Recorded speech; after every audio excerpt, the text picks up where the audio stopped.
Assalamualaikum warahmatullahi wabarakatuh. Perkenalkan, nama saya Dia Sulistianto dengan NIM 2206010039, Prodi Manajemen dengan mata kuliah Mikroekonomi 2 yang berjudul Kompleksitas Demand. Kompleksitas demand merujuk pada tingkat kompleksitas atau permintaan produk atau layanan di pasar. Hal ini bisa terjadi karena adanya berbagai faktor yang mempengaruhi permintaan, seperti perubahan tren, fluktuasi ekonomi, kebutuhan dan preferensi pelanggan yang beragam, dan faktor-faktor lainnya. Kompleksitas demand dapat membuat bisnis sulit untuk memenuhi kebutuhan pelanggan secara efektif dan efisien, serta menghasilkan strategi pemasaran dan penjualan yang tepat. Oleh karena itu, bisnis harus dapat mengelola kompleksitas demand dengan baik agar dapat memenuhi kebutuhan pelanggan dan tetap bersaing di pasar. Permintaan dipengaruhi oleh banyak faktor seperti preferensi konsumen, pendapatan, harga, dan tren pasar. Model permintaan yang sederhana mungkin gagal menangkap nuansa perilaku konsumen dan dinamika pasar, yang menyebabkan perakiraan permintaan yang tidak akurat dan strategis bisnis yang cacat.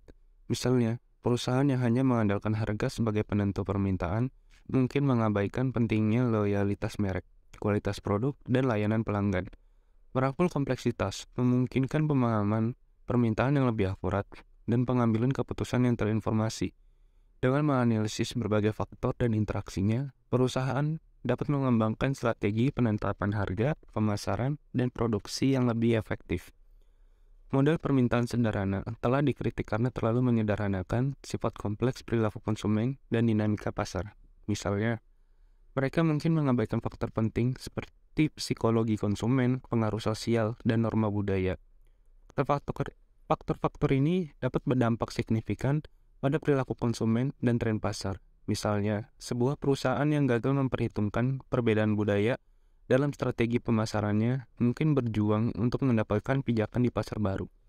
Model sederhana mungkin juga bisa terhadap profitabilitas jangka pendek dengan mengorbankan keberlanjutan jangka panjang.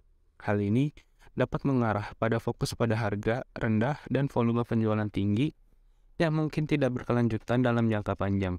Untuk menggabungkan kompleksitas dan analisis permintaan, perusahaan dapat menggunakan teknik statistik tingkat lanjut dan kecerdasan buatan untuk menganalisis kumpulan data besar dan hubungan yang kompleks. Alat ini dapat membantu mengidentifikasi pola dan hubungan yang mungkin tidak terlihat dengan model permintaan tradisional.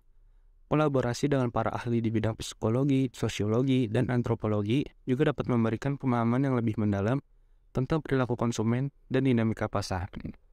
Hal ini dapat membantu perusahaan mengembangkan strategi pemasaran dan produksi yang lebih efektif yang mempertimbangkan perbedaan budaya dan pengaruh sosial. Akhirnya perusahaan dapat menekankan keberlanjutan jangka panjang dan tanggung jawab sosial dalam strategi bisnis mereka. Kesimpulannya, merangkul kompleksitas dalam analisis permintaan sangat penting untuk perkiraan permintaan yang akurat dan pengambilan keputusan yang tepat. Model permintaan yang sederhana mungkin gagal menangkap nuansa perilaku konsumen dan dinamika pasar, yang menyebabkan perkiraan permintaan yang tidak akurat dan strategi bisnis yang cacat. Dengan memasukkan kompleksitas, perusahaan dapat mengembangkan strategi penetapan harga, pemasaran, dan produksi yang lebih efektif yang mempertimbangkan berbagai faktor dan interaksinya. Hal ini dapat mengarah pada keberlanjutan jangka panjang dan tanggung jawab sosial yang sangat penting untuk keberhasilan bisnis apapun. Sekian video dari saya. Terima kasih. Wassalamualaikum warahmatullahi wabarakatuh.